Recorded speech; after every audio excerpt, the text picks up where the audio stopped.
how to set a boundary in the most empowered, feminine way.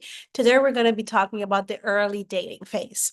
This is something that when women come to me, every single one of them has some sort of a problem with it. Whether it is that when they share a boundary, a guy kind of feels defensive or feels bad about it, or that she struggles. You may be someone like me in the past that you struggle with a when setting a boundary because you're afraid how the other person gonna think about you. I totally got you.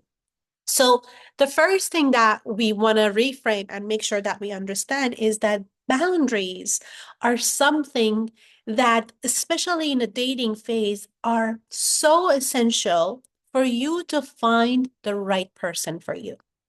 For those of you who are worried about by sharing your boundary, you're going to push a guy away, you're going to make him feel like he doesn't want to see you again. Well, that tells you that that guy is not really someone who respects a woman's desire, who he doesn't respect a woman, no. And is that somebody that you actually want to spend the rest of your life with if marriage is what you're looking for? This was something that I really needed to take a moment and make a decision within myself that if I am having an issue saying no to a guy because I was afraid that he was going to abandon me, he was not going to love me anymore, then am I actually with the right person here? Does the right person feel that way about me when something is a no for me? And the answer is no. So why am I trying so hard to keep a person when he is not my person to begin with? Can I imagine a lifetime with a man that I only have to agree with him in order to keep him? I don't want that for myself. I didn't want that for myself, and I don't want that for you either. On the other hand, I work with a lot of women that when they are setting a boundary, when they're sharing something, they can come off as quite sharp. They can come off as in such a way that makes a guy feel defensive or bad about it. And that's also not the way to go about it. At least not if you're somebody that wants to connect more and more with her empowered feminine energy and set it in such a way that a guy can, if he is the right person for you, he will be completely on board with it. Yeah. So I'm going to use an example that a lot of women go through.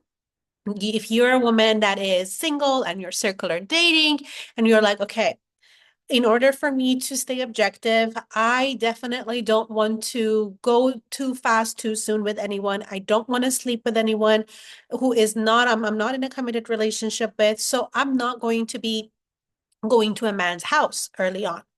And he invites you over. You're seeing someone on a second date or a third date, is like, why don't you come over? I want to cook for you. And in order for you to just check in with yourself, how do you feel about that question? Does that question make you want to get like, oh, if I say no, is he gonna think that I'm a prude, or he's gonna think I'm too difficult, so I don't want to say anything? If that's you, say number one in the comments. If you're the type that are like, how dares he? Why would he want me to come over? All he wants is to get into my pants. Say I'm number two in the comments. Neither of them are reasons for you to not share what you want or come with that sharp energy at him. Let's look at it from this perspective. You are a hot woman. Of course, he wants you to come over and he wants to get close to you. And even if he doesn't want that, he wants you to come and for him to get that access to you, to have you all to himself. That is something that you can take it as a compliment. At least I recommend that you do that because you are, like I said, you're hot. So why wouldn't he? So you can, when you look at it from that perspective, you can say something along the lines of, I feel flattered that you want to spend time with me at your house. You want to cook with me for me. That's so cute. That's so sweet. And I have to be honest with you. I don't feel comfortable seeing someone who I'm not in a committed relationship with in their house. It doesn't feel very good to me. What would feel amazing to me is that if we continue to see each other and enjoy each other's company in a public place. Does that work for you? You see the process, you see that you didn't go off. It's like, no, I don't feel comfortable with that. You didn't go into rejection, but you softened your boundary by introducing the fact that his intentions are not evil or he's not bad or he's not wrong. But this is something that although you appreciate it, but that still doesn't feel good to you. That doesn't feel like something that you want to do. It's your boundary. And what's really important is then to ask him whether or not it works for him. Because guess what? When you're in a relationship with someone, when you're dating someone, both people's needs matter. What they want, both of what they want matters. And we want to see that whether or not we're aligned, whether or not this is something that works for both of us. It's not coming from an entitled energy. All that there is important is my needs. And we don't want to dismiss what is important to us. It's like, okay, I don't want him to feel a certain way about me and think a certain way about me. So I'm not going to say what I actually want and then feel bad afterwards and resentful afterwards. No, you share what you want, what is a boundary for you, and you ask whether or not it works for him. And if it doesn't work for him, although sure, it might feel sucky because you were having a really good time with him, but you know that he's not on the same page with you, that there are things that he wants that are not aligned with what you want, where you are in your life, and that's okay because there are plenty of men who are. And you only want that one guy, that you have aligned desires and values when it comes to relationships. So instead of trying to make a guy, and this is the thing with boundaries that I don't like the word enforcing a boundary, that when you're looking to see whether or not we are aligned, whether or not we are a match, you just share what your boundary is. You respect your own boundary. You don't enforce it. You don't try to make someone see from your point of view.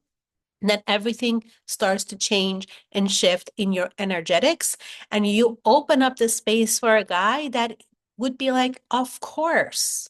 Yes, absolutely. We can go at the pace that feels comfortable for you. I totally respect the woman that doesn't do something that doesn't feel good to her. This makes you so much more in a man's eye. I don't want to say you are valuable no matter what, but he does value you more because you're valuing you. You are saying what you want and you're saying it in a non-sharp way, not in a way that how very dare you to make me uncomfortable, but you're saying it in a way that he can hear you.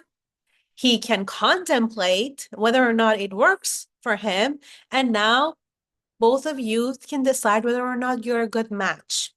So this is something that I'm so passionate about, helping women to be able to speak to men in such a way that is an empowered feminine way. It's not all whatever you say, I will do. I'm just easy. Whatever you say will go. No, that's not it. I don't define that as a version of my version of feminine energy, but you are also not attacking a guy. You don't have that sharp energy that makes a guy go, whoa, whoa, whoa, okay, wow, I just wanted to cook for you. All right, then I guess that's not happening and I don't want to see her again. So this way, you are really filtering out the type of guys that are not for you, and you're speaking to a guy in a manner that he can hear you and he would actually feel more drawn to you. If you like this, I have a super amazing resource for you in the description box where it's called Magnetic Scripts 101. It's an audio masterclass that I've done, and it is so popular with my community because I really teach you how to start speaking to a man from a place that empowered feminine way, and that way he can hear you and you can bring him closer to you instead of him getting defensive. This works both for women who are just dating or you're already in a relationship with your 20, 30 years of marriage. Okay, so go grab it. It's called Magnetic Scripts 101. Tell me what you learned from it, leave it in the comments, and I will see you in the next video. Also, if you have any questions about boundaries, a certain boundary that you want to set, that you want me to help with, make sure that you leave it in the comments and subscribe and like this video, and I will see you soon.